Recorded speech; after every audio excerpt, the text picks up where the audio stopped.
What are the best places to retire in Asia?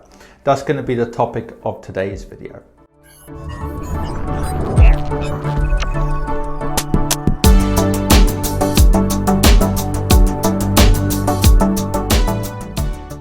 Now, more people want to retire overseas, including in Asia.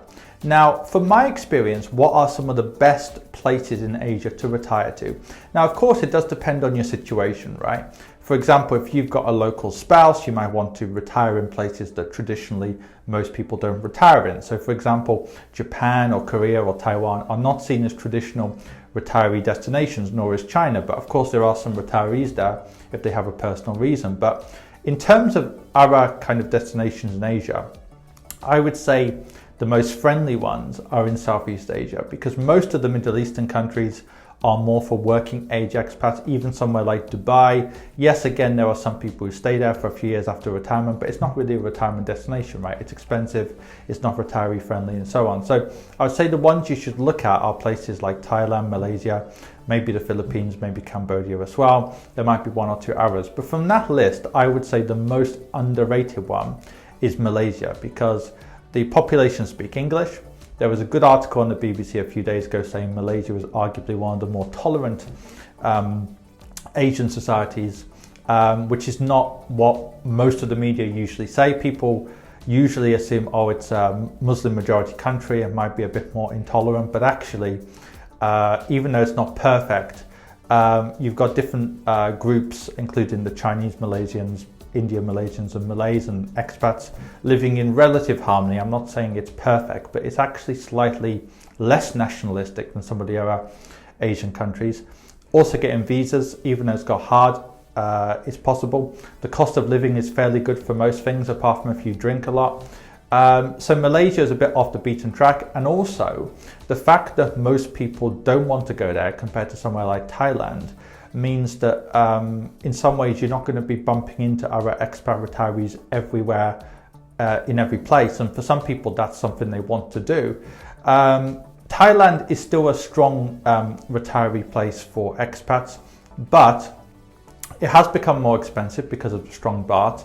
It's become a bit less foreign friendly, according to many people I know who live there, but it's still a strong place to live. Just like Malaysia has great medical facilities, whereas somewhere like a Cambodia or the Philippines, I think the thing is, when it comes to things like healthcare, that's where retirees struggle, because to get private healthcare as an expat is not that expensive in your 20s, 30s, 40s, even 50s. But if you're in your 60s, 70s or 80s, it gets very expensive, and some people will not even insure you. If you're a 75-year-old coming to Asia, you've got pre-existing conditions, you're going to struggle to find anyone to insure you. That means that the price to pay directly has got to be reasonable. And in places like Thailand and Malaysia, paying directly is usually reasonable and the quality is very good. In fact, Thailand especially, but also Malaysia, gets health tourism. At least before COVID, people from all countries, including some developed countries, fly to Thailand because the medical care is very good, very affordable to pay directly.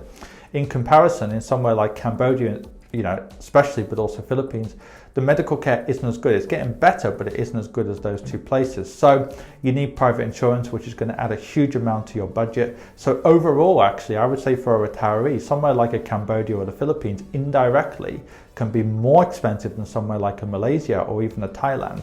So that's something you have to bear in mind. In terms of ease of getting visas, Cambodia is probably still the easiest one, but there is no retiree visa unless things have changed since I spent some time there. You have to get a business visa. Even though it's called a business visa, retirees can live on that.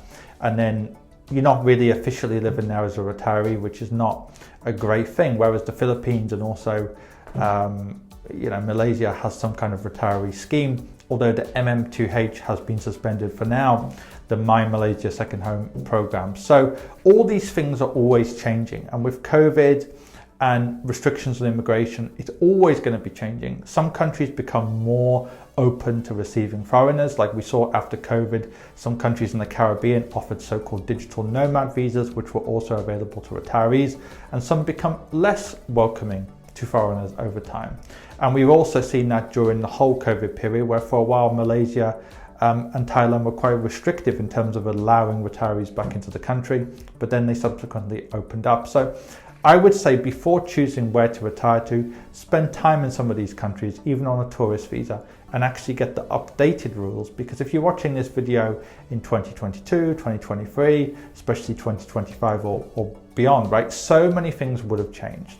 So many countries would have become more expensive or cheaper, or changed their system when it comes to insurance. And a lot of people forget that. Like a lot of people looking at videos or materials online, they'll see some cost of living article or video for Thailand from 2013, and they forget that so many things have changed since then. And also when it comes to even currencies, that can make a huge difference to expat cost of living as a retiree. So I would say do your research, spend some time in all these countries. Don't judge before you come, because from my experience, people have been quite surprised by places like Malaysia and even Indonesia in a positive way, but they have been disappointed by some other countries. So don't judge, spend some time in all these countries, and also factor in medical costs, which are going to be huge for retirees. How can I help you? In two ways. First of all, are you an expat, a high net wealth individual, or just somebody who lives in a part of the world where it's difficult to get access to quality investment solutions? In which case, go onto my website on adamfayed.com and find out more. If you don't fit into any of those categories, then in which case there's a range of free material on my website, on this YouTube channel, and indeed on my Quora, where I get over 200 or have received over 231 million views in the last few years. And finally, if you want to actually read my thoughts in more detail, go onto Amazon and find my book on there.